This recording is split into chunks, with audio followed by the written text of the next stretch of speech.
안녕하세요. 이든동물요리센터의 원장 이영은입니다.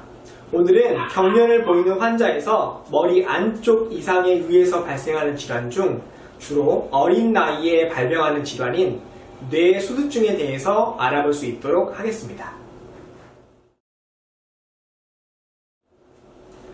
뇌소두증이란 뇌에 뇌척수액이 있는 공간인 뇌실에 뇌척수액이 과하게 차서 뇌실이 부풀어 오르고 뇌를 압박하여 뇌 기능에 손상을 주어 신경 증상이 유발되는 질환인데요.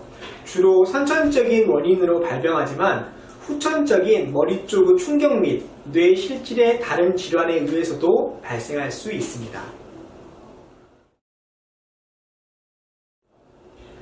확장된 뇌실이 압박하는 뇌의 부분에 따라 다음과 같은 여러가지 신경 증상과 운동 실조 증상 등이 관찰될 수 있습니다. 첫 번째, 가장 일반적인 경련 증상이나 마비 증상. 두 번째, 균형을 잘 잡지 못하면서 쓰러지거나 똑바로 걷지 못하는 증상. 세 번째, 갑자기 보이지 않아 어딘가에 부딪히는 증상. 네 번째, 불러도 잘 반응하지 않고 인지 능력이 떨어지는 증상이 발생할 수 있습니다. 뇌소두증은 머리 바깥 원인에 의한 종합 혈액 검사와 신경 증상의 유무를 통해서 의심을 할 수 있습니다. 얼마나 뇌실에 뇌척수액이 차 있고 그로 인해서 주변 뇌를 얼마나 압박하는지, 또 뇌의 다른 부분에 2차적인 문제가 없는지에 대해서는 MRI 촬영을 통해서 확인할 수 있습니다.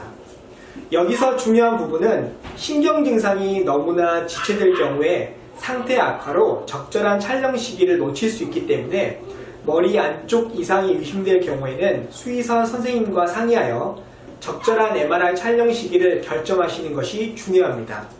그렇지 않다면 우리 아이는 정확한 진단명을 알지 못하고 지속적으로 대증 처치만 하면서 상태가 악화되는 안타까운 상황을 마주해야 할 수 있습니다.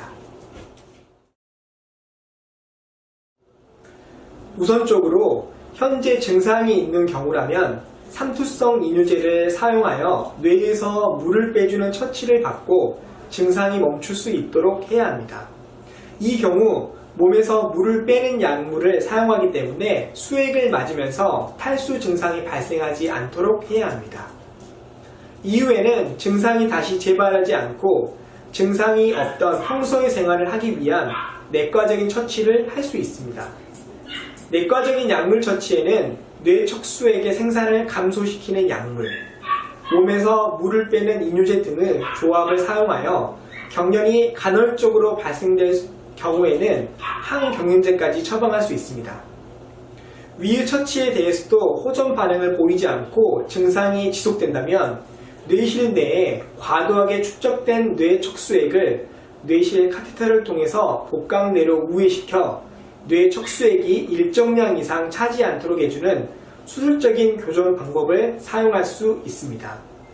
이러한 여러가지 치료 방법의 적용은 아이의 상태에 맞춰 주치 선생님과 상의하시고 장기간에 걸친 계획을 세우시는 것이 필요합니다.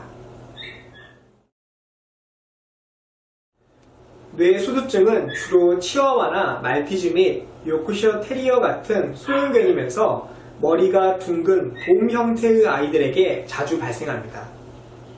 구조적이고 형태적인 문제이기 때문에 결국 완치라는 개념보다는 평생 관리라는 개념으로 접근하는 것이 좋습니다.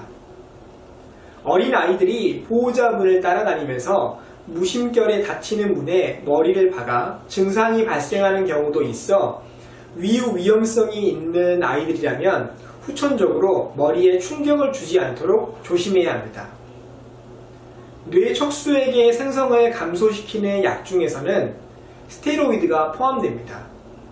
스테로이드제는 적절한 양을 일정 기간 동안 사용할 때는 문제가 되지 않지만 오랜 기간 동안 지속적으로 사용한다면 익히 알고 있는 문제들이 발생할 수 있습니다.